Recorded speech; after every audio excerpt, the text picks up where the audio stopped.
గురుకుల అభివృద్ధి తెలుగుదేశం పార్టీతోనే సాధ్యమని రాష్ట్ర బీసీ సంక్షేమ చేనేత జౌళి శాఖ మంత్రి సవిత అన్నారు. ఇక అనంతపురం పెనుకొండలోని రామాపురంలో ఎంజేపీ బాలిక రెసిడెన్షియల్ స్కూల్స్ ను మంత్రి ప్రారంభించారు. ఎస్సీ, ఎస్టీ, బీసీ విద్యార్థులకు వసతిలో కూడిన ఉన్నత విద్య అందించాలన్న ఉద్దేశంతో ఎన్టీ రామారావు సంక్షేమ హాస్టల్స్ ప్రారంభించారని గుర్తు చేశారు. రాష్ట్రంలో ప్రస్తుతం ఉన్న రెసిడెన్షియల్ స్కూల్స్ అన్ని టీడీపీ ప్రభుత్వాల హయాంలోనే ఏర్పడినవని అన్నారు. ఇక టీడీపీ ప్రభుత్వాల ముందు చూపు వల్లే నేడు ఎందరో బీసీ విద్యార్థులు ఉన్నత స్థాయిలో ఉన్నారన్నారు.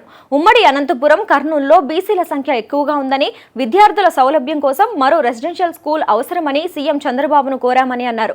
ఎన్ని ఆర్థిక ఇబ్బందులున్నా కూడా మరో ఆలోచన లేకుండా చంద్రబాబు పెనుకొండ నియోజకవర్గానికి బాలిక రెసిడెన్షియల్ స్కూల్స్ ను మంజూరు చేశారన్నారు. నాకు చాలా ఆనందం అనిపిస్తుంది, చాలా శుభదినం అని తెలియజేయాలి.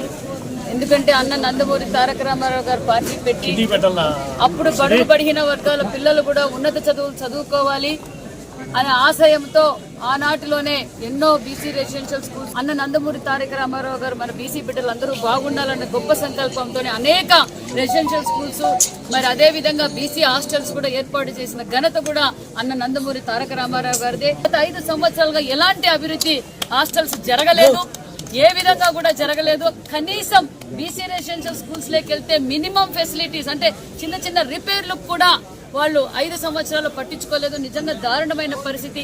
మళ్ళీ మన ప్రభుత్వం వచ్చింది, మళ్ళా మన విజనరీ లీడర్ చంద్రబాబు నాయుడు గారు సార్ మా ప్రాంతానికి బడుగు పడిగిన వర్గాల ప్రాంతం ఇది, మా రాయలసీమలో మరికొన్ని బీసీ రెసిడెన్షియల్ స్కూల్స్ కావాలి అని అడగగానే ఎంతో ప్రయాసతో అధికారులు పక్క పరుగును పెట్టించి పరుగున వాళ్ళు కూడా పనిచేస్తూ నన్ను పరుగులు పెట్టించి అధికారులు అతి తొందరలోనే మన పెనుగొండ నియోజకవర్గంలో మరి ఎంజేపీ స్కూల్ కూడా శాంక్షన్.